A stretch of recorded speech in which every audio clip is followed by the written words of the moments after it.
Hello friends, ई जिज्ञासा digital learning platform पर मैं आप सभी का स्वागत करता हूं। आज हम देखते हैं छत्तीसगढ़ के स्थानीय राजवंश।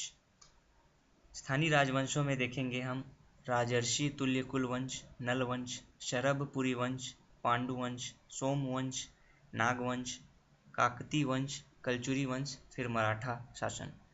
उसके पश्चात अंग्रेजों का आगमन और फिर देखेंगे स्वतंत्रता संग्राम, छत्तीसगढ़ में स्वतंत्रता संग्राम। इसमें बढ़ते हैं आगे, देखते हैं राजर्षि तुल्यकुल वंश। आरंग के ताम्रपत्र के अनुसार यहाँ पे सूर शासकों का शासन हुआ। राजर्षि तुल्यकुल वंश को सूर शासक भी कहते हैं। संभवतः चौथी से छठवीं सदी तक शताब्दी तक इन्होंने शासन किया। इनमें निम्न लोगों ने शासन किया, जिनमें थे सूरा, इसे सूर या सूरा भी कहते हैं, दायित्य वर्मा, दायित्य वर्मन भी कहते हैं, विभीषण, भीमसेन प्रथम, दायित्य द्वितीय, भीमसेन द्वितीय। भीमसेन द्वितीय ने आरंग के ताम्रपत्र का निर्माण कराया था। राजर्षि तुल्यकुल वंश के बारे में इतनी ही जानकारी उपलब्ध है। अब देखते हैं नलवंश। नलवंश का मुख्य केंद्र बस्तर क्षेत्र रहा। वराहराज प्रथम शासक हुआ। इनके 4 उत्कीर्ण लेख प्राप्त हैं। नलवंश के 4 उत्कीर्ण लेख 2 उड़ीसा राज्य की सीमा में तथा एक अमरावती तथा एक रायपुर में प्राप्त हुए।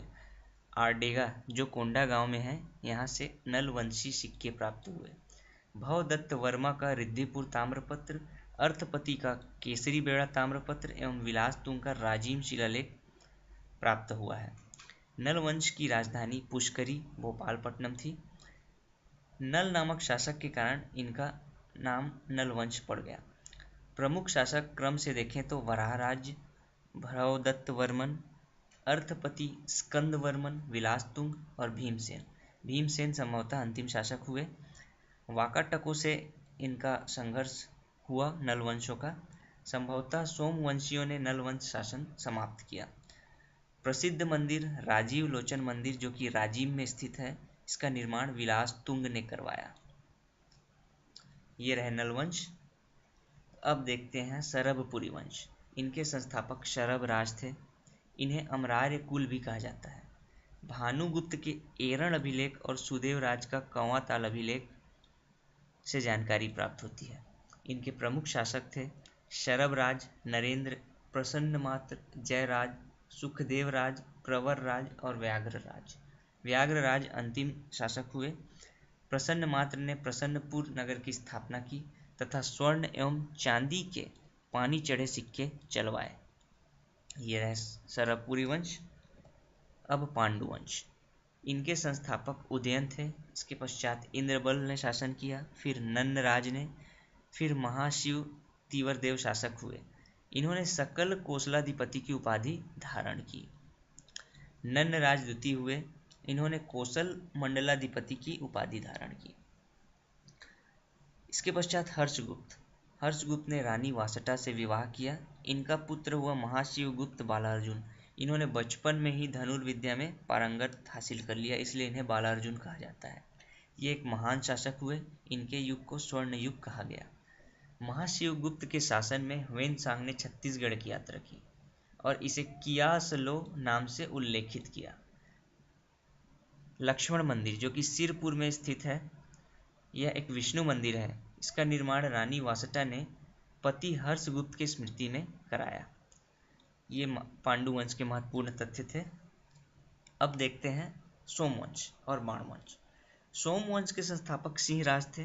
प्रथम शासक शिवगुप्त हुए। इनमें जन्मेजय महाभवगुप्त नामक एक शासक हुए। इन्होंने त्रिकलिंग के अधिपति की उपाधि धारण की। दक्षिण भारत के राजा राजेंद्र चोल ने सोमवंशियों पर हमला किया था। बाणवंश। इनका क्षेत्र पाली है, जो कि कोरबा जिले के अंतर्गत है। विक्रमादित्य प्रमुख शासक हुए। पाली के शिव मंदिर का निर्माण इन्होंने करवाया। कलचुरी शासक शंकरगढ़ द्वितीय ने बाणवंशियों को पराजित किया। अब देखते हैं नागवंश। इनके 2 शाखाएं हुए, छिंदक नागवंश और फड़ी नागवंश। छिंदक नागवंश का क्षेत्र बारसूर, चक्रकोट या भ्रमरकूट, जो कि बस्तर का पुराना नाम है, चक्रकूट या भ्रमरकूट। इन्होंने 10वीं सदी से 1313 ईस्वी तक शासन किया। इनकी राजधानी भोगवतीपुर थी। संस्थापक इनके नृपति भूषण हुए। मधुरांतक देव शासक हुए। इनके ताम्रपत्र से नरबली का लिखित साक्ष्य प्राप्त होता है। सोमेश्वर देव एक शासक हुए जिनको जाजल देव ने हराया था। जाजल देव जो कलचुरी वंश के हैं, ये बाद में देखेंगे। इनमें अंतिम शासक हरिश्चंद्र देव हुए। इन्होंने मामा भांजा मंदिर जो कि बारसूर में है, बत्तीसा मंदिर, चंद्रादित्येश्वर मंदिर दंतेवाड़ा जिले के अंतर्गत आते हैं, इनका निर्माण करवाया।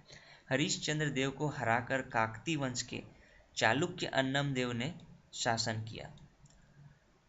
फणिनाग वंश संस्थापक अहिराज गोपाल देव नामक शासक हुए। इन्होंने भोरम देव मंदिर जो कि कवर्धा में स्थित है, इसका निर्माण 11वीं सदी में कराया। यह नागर शैली में बना हुआ है।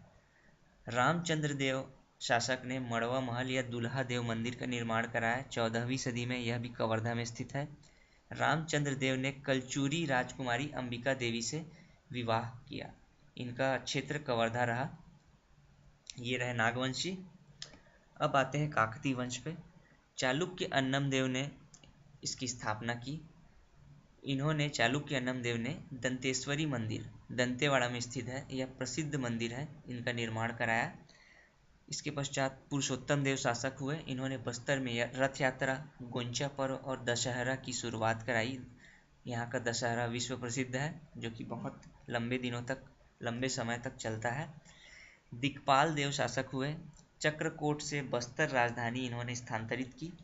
अजमेर सिंह के शासन में हलबा विद्रोह हुआ 1774 में।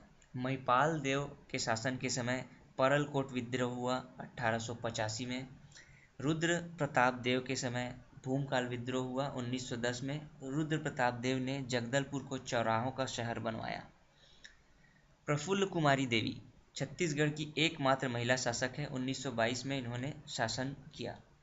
प्रवीर चंद्र भंज देव 1948 में बस्तर रियासत का भारत संघ में विलय कर दिया गया। इस प्रकार प्रवीर चंद्र भंज देव आखिरी शासक हुए काकती वंश के। इनके बाद 1948 में विलय कर दिया गया। इस प्रकार हमने इन सभी वंशों को देखा। इसके पश्चात हम कलचुरी वंश और मराठा शासक देखेंगे। वो ज़्यादा विस्तृत हैं, उनको अलग से वीडियो में लेंगे हम, अलग से वीडियो उसका बनाया जाएगा। इस प्रकार हमारा आज का समाप्त होता है। थैंक यू दोस्तों। ई जिज्ञासा टीम की तरफ से मैं आप सभी का एक बार धन्यवाद करता हूँ।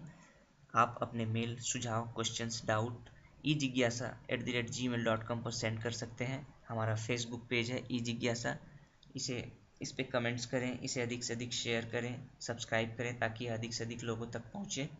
हमें ट्वीट करने के लिए आप जाएं @e_जिज्ञासा पर, और ये सारे इन्फॉर्मेशंस और वीडियो डायरेक्ट अवेलेबल है हमारे वेबसाइट पर www.ejigyasa.blogspot.in।